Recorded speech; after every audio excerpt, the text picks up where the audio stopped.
சென்னையில் பல இடங்களில் மின்வெட்டு ஏற்பட்டதால் ஆத்திரமடைந்த பொதுமக்கள் மின்வாரிய அலுவலகங்களை முற்றுகையிட்டனர். சென்னை மேற்கு மாம்பலத்தில் தொடர்ந்து இரவு நேரங்களில் மின்தடை ஏற்படுவதாக கூறி KR சாலையில் உள்ள மின்வாரிய அலுவலகத்தை அப்பகுதி மக்கள் முற்றுகையிட்டு போராட்டத்தில் ஈடுபட்டனர். அப்போது மின்வாரிய அலுவலகத்தில் பணியாளர்கள் குறைவாக இருப்பதாகவும் பொதுமக்கள் குற்றம் சாட்டினர்.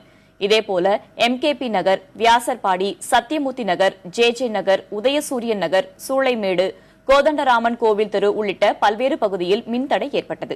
திடீர் மின்தடையால் பெரியவர்கள், குழந்தைகள், கருவுற்ற பெண்கள் என்று அனைவரும் பாதிக்கப்பட்டனர்.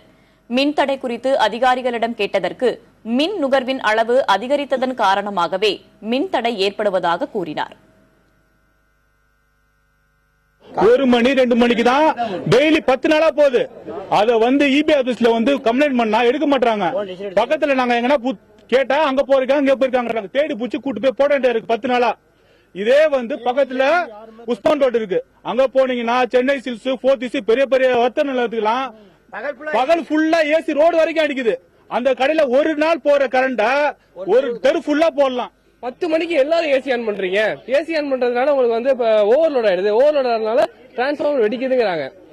இது ஒரு ரீசனே கிடையாது. பக்கத்துல உஸ்மான் ரோடு இருக்கு, அங்க விடிய விடிய பகல் ஃபுல்லா ஓடுது. அதுக்கெல்லாம் ஏசி இது பவர் தாங்குது. இங்க பவர் தாங்க மாட்டேங்குது.